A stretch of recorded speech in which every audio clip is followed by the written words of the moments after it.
Welcome to the New Books Network. Hello, everyone, and welcome to another episode of the Princeton University Press Ideas Podcast, a joint production of Princeton University Press and the New Books Network. I'm Mark Clovis, and today I'm speaking with Kate Clancy, author of the book Period, The Real Story of Menstruation. Kate, welcome to the New Books Network. Thanks so much for having me. Well, thanks for being on our show. I was wondering if you could start us off by telling our listeners something about yourself. Well, I'm a professor of anthropology at the University of Illinois. I'm a parent to two really amazing kids, and I have a little bit of a weightlifting habit. There are much worse habits to have, I suppose. What led you to write a book about menstruation? I have been really fascinated with processes of menstruation for a really long time, and sort of I came to my interest in this in two different ways. One is that, from the moment I started menstruating, I was really struck by the way that I was taught that meant that there was something wrong with me or that my body was broken. I talk about in my preface the moment that my nurse practitioner heard I started menstruating and how she instantly said, well, now you need to start taking iron supplements. And I remember being so struck by why is it wrong that I have a period? It seems like this should be a good thing, like a marker of womanhood or something, or adulthood in some exciting way.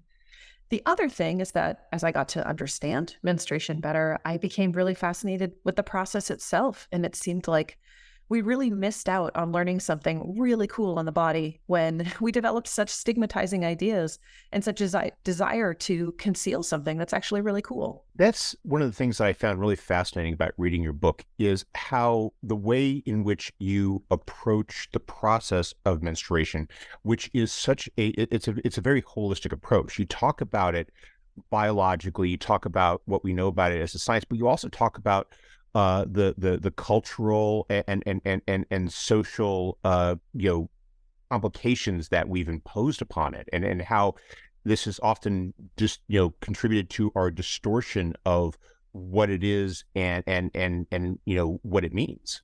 Certainly, as an anthropologist, one of the things that I love about my discipline and its approach is that we seek to understand variation.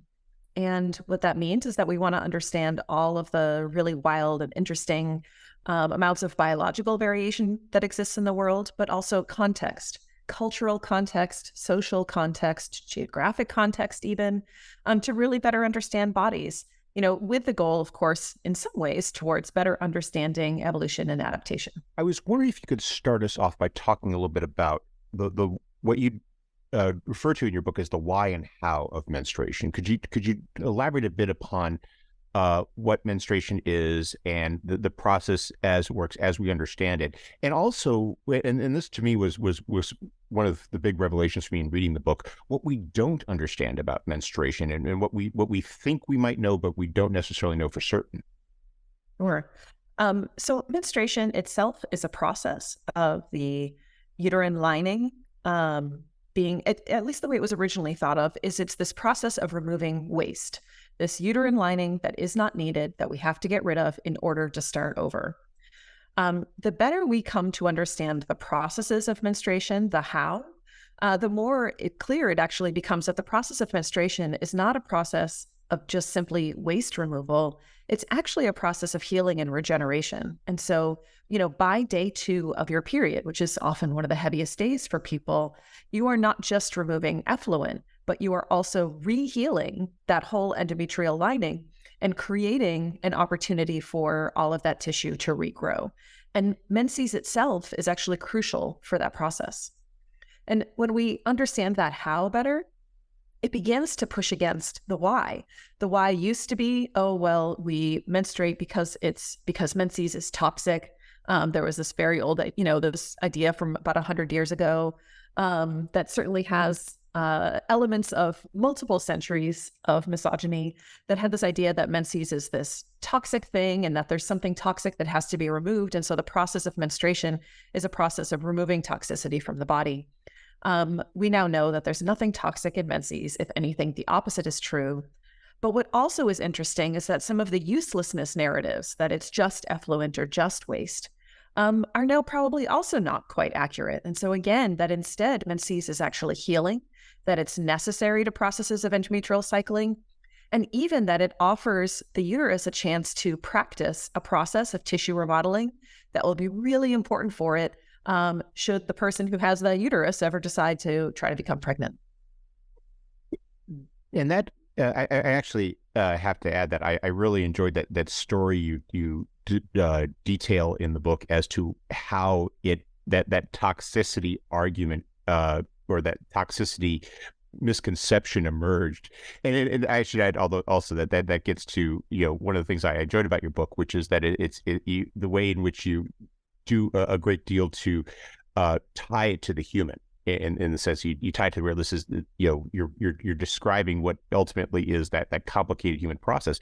But about it, and this gets to the anthropological approach that you adopt, which is you are talking about that intertwining, that interaction between the medical and biological on the one hand, and the social cultural practice on the other, as it's evolved, and how sometimes we take misconceptions with regards to menstruation, and we just run with them in ways that it's like that old adage about how the lie is halfway around the world before the truth puts on its shoes, and how these end up becoming such burdensome baggage to properly understanding what menstruation is and how we as individuals in a society should be dealing with it.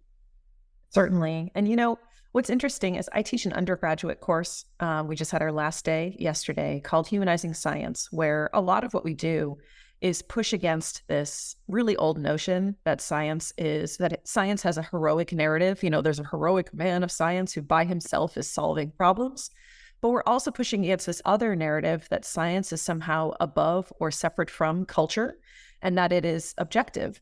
And instead, we look at, historical example after historical example, looking at contemporary examples of all the ways in which human beings are scientists. Human beings are part of the practice and process of science, and therefore we cannot detach science from the real world. And so it's not objective in the way we'd like it to be. And I think, a lot of the stories around menstruation, once you start paying attention to the fact that, oh, wow, these people who believed themselves to be unbiased men of science were in fact parroting things that they'd read, that they'd learned from their ministers, or that they'd been taught by their fathers, or that they'd been led to believe about women. Those kinds of gendered things got into a process that doesn't necessarily have gender. And so when you see the way that gender creeps into biology, you start to see the problems of trying to tell the subjective narrative. And that gets to another aspect of your book that I found very illuminating, which is you are elaborating upon the practical consequences of these myths and mistaken narratives.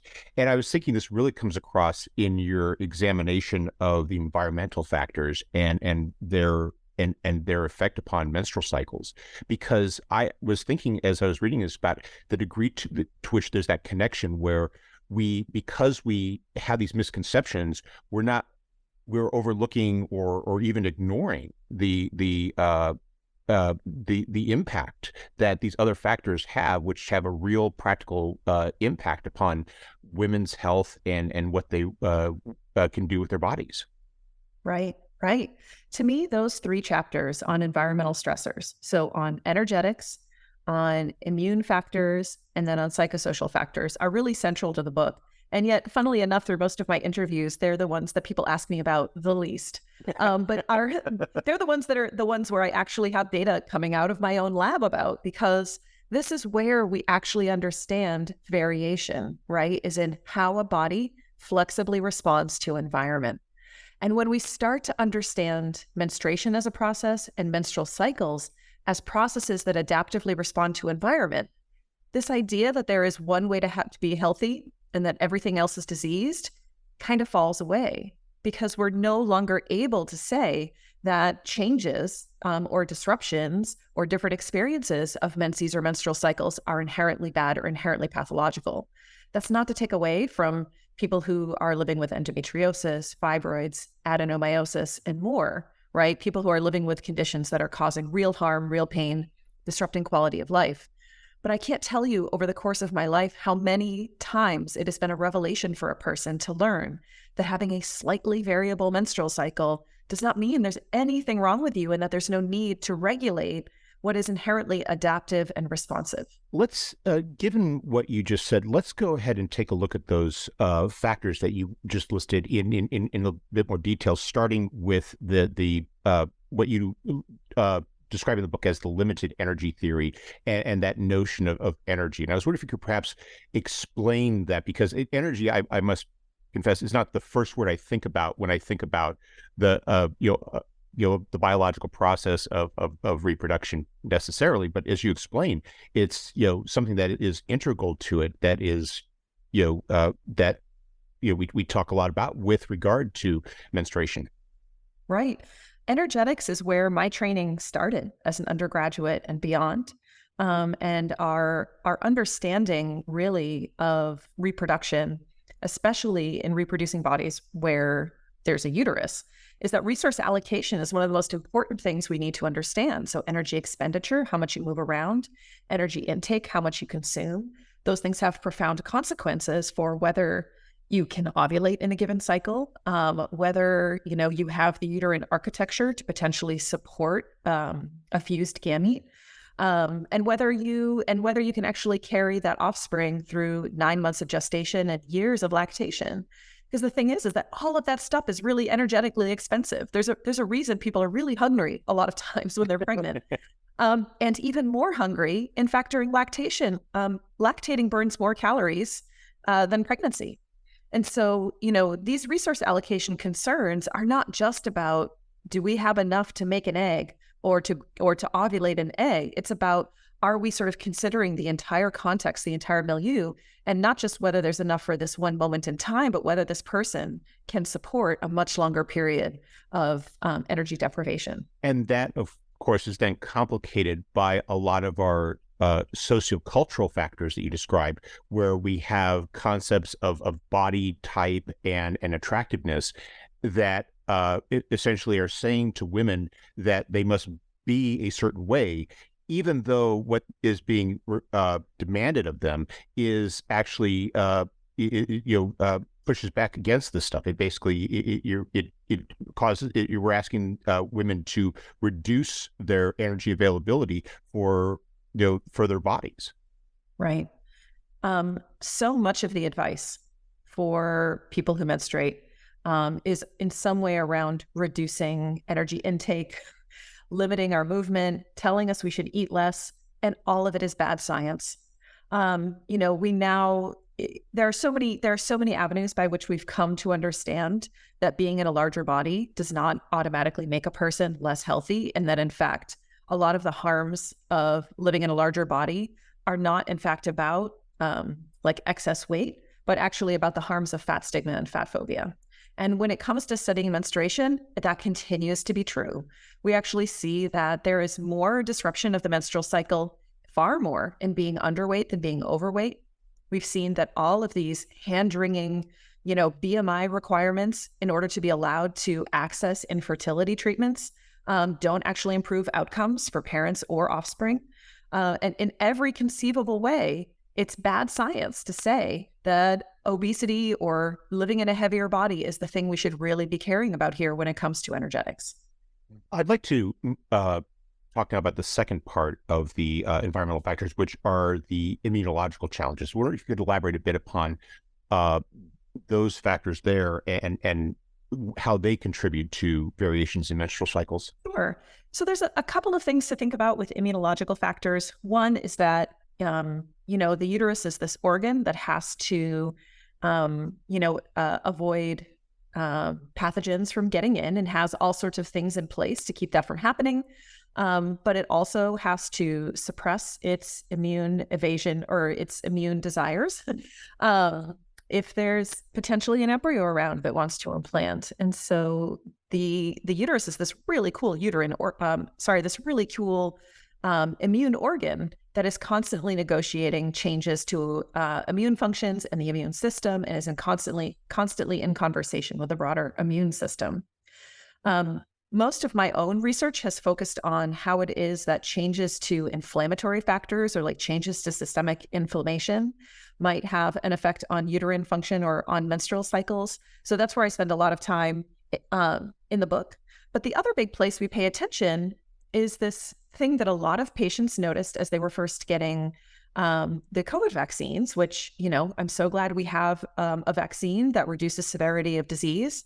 I wish we had one that actually reduced transmission, but, we just have one that reduces severity of disease.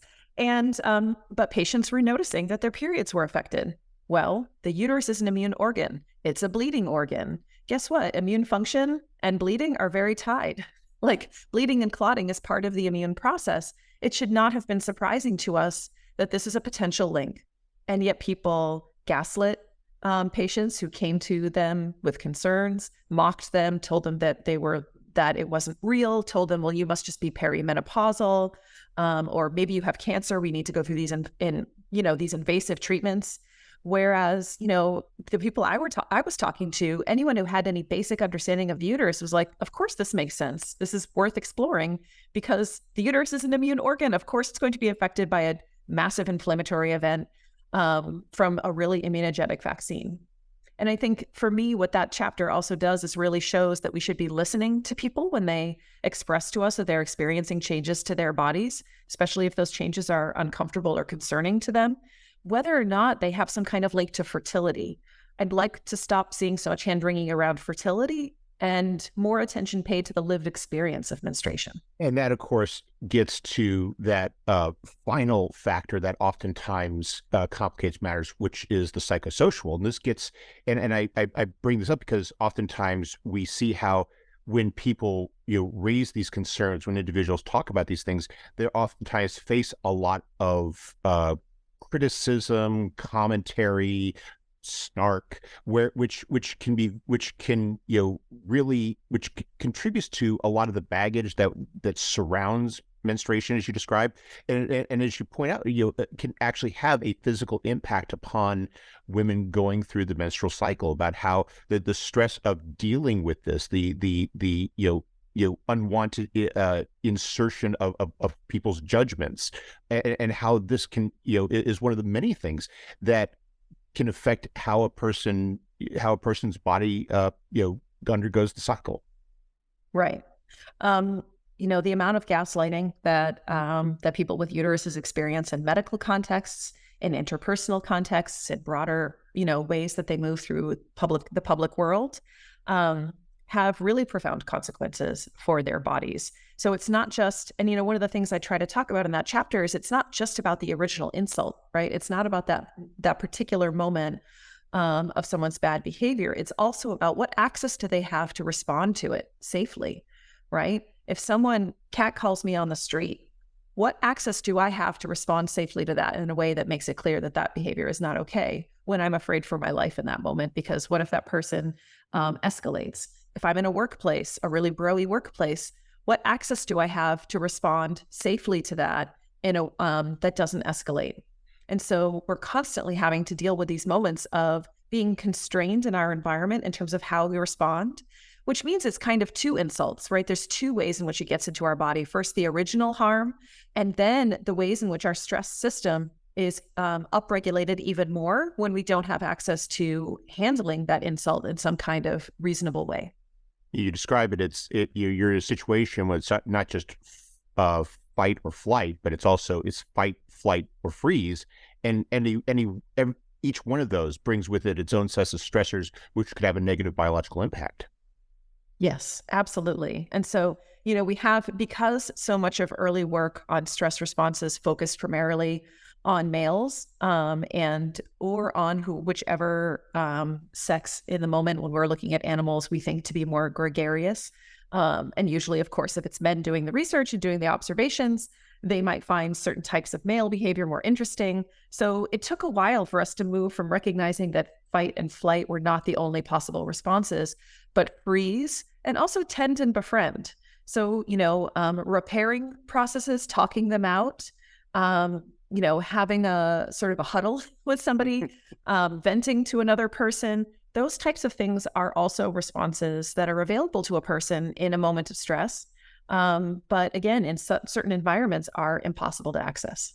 Now, in your book, you're elaborating upon the, circumstances in which women find themselves, practically every day throughout their lives, and you're describing how we've reached this point.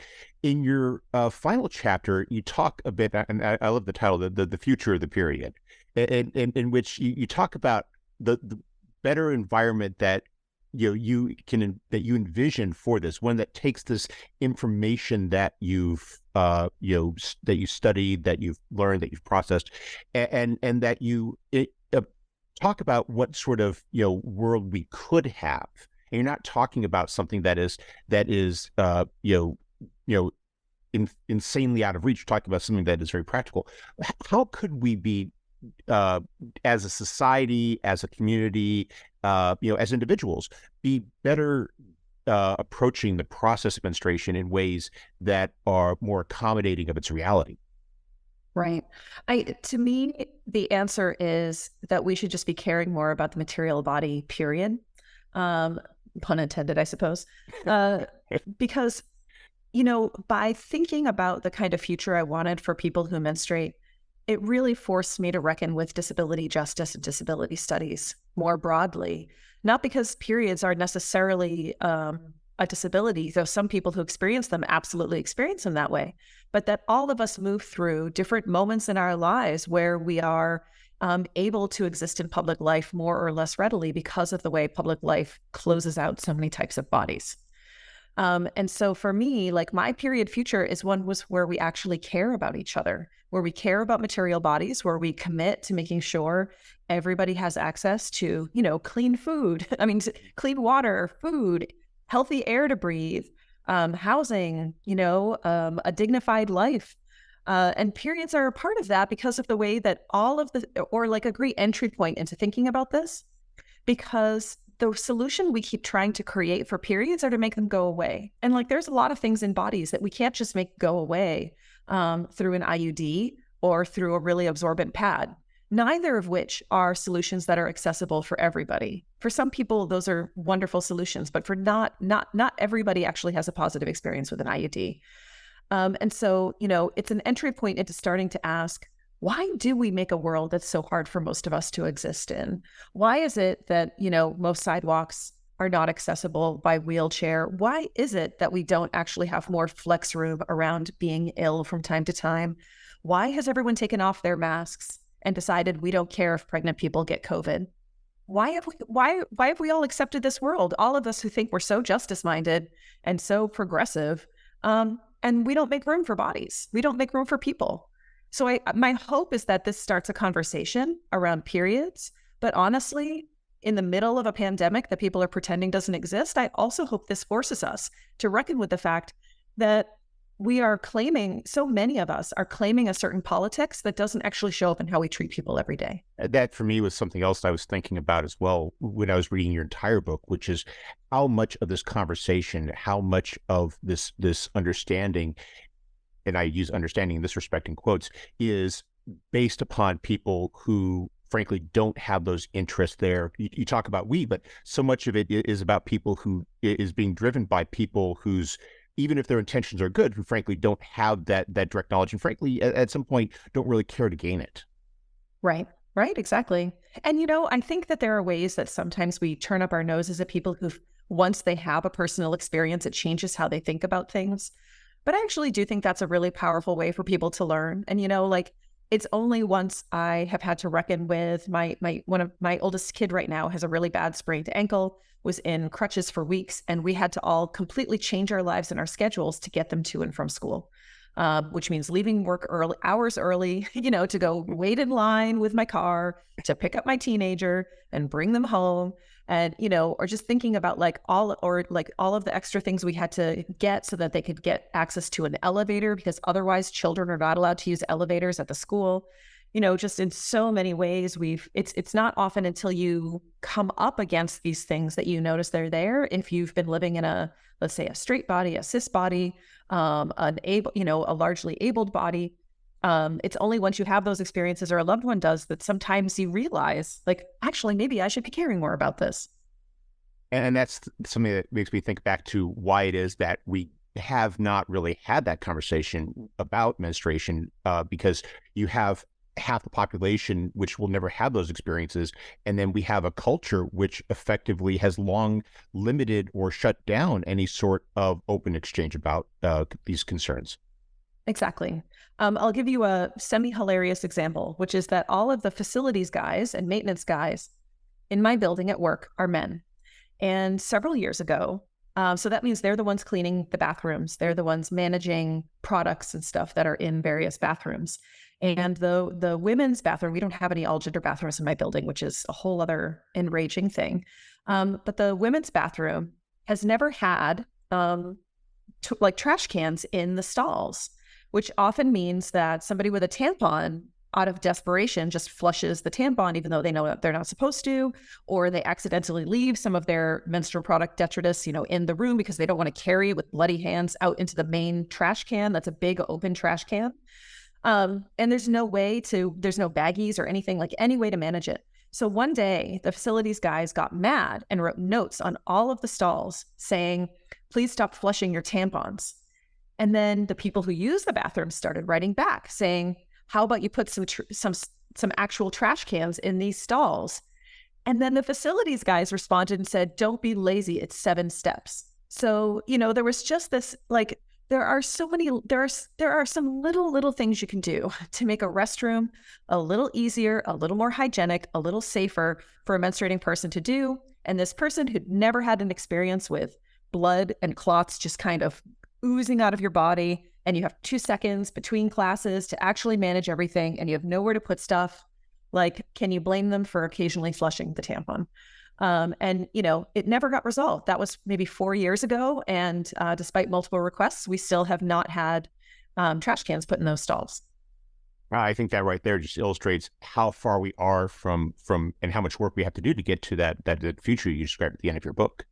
Mm-hmm. Exactly, because if it's the people who are creating spaces, the people who are maintaining spaces, if these are folks who've not had certain types of lived experiences, they're not going to understand their importance or incorporate them into how they produce these publics. We appreciate the time you've taken to speak with us, but before we go, could you tell us what you're working on now? Sure. I am already starting to work on another book with Princeton, so I'm really excited to be under contract for a second book with Princeton University Press. The tentative title is Pregnancy Interrupted, The New Science of Miscarriage. And I'm really excited to continue to sort of think about the science, push against some of the cultural norms that have produced a really inaccurate understanding of stillbirth, miscarriage, abortion, contraception, a lot of interrelated ways that pregnancies end. And so I was lucky enough to get a fellowship from my university this year. So I'm going to be on teaching leave, and that'll actually give me the time to do the writing this next year. Well, congratulations on the fellowship, and I hope we can have you back on the podcast when your book's published. Absolutely. Thank you so much. Kate Clancy, thank you very much for taking some time out of your schedule to speak with us. I hope you have a wonderful day. You too.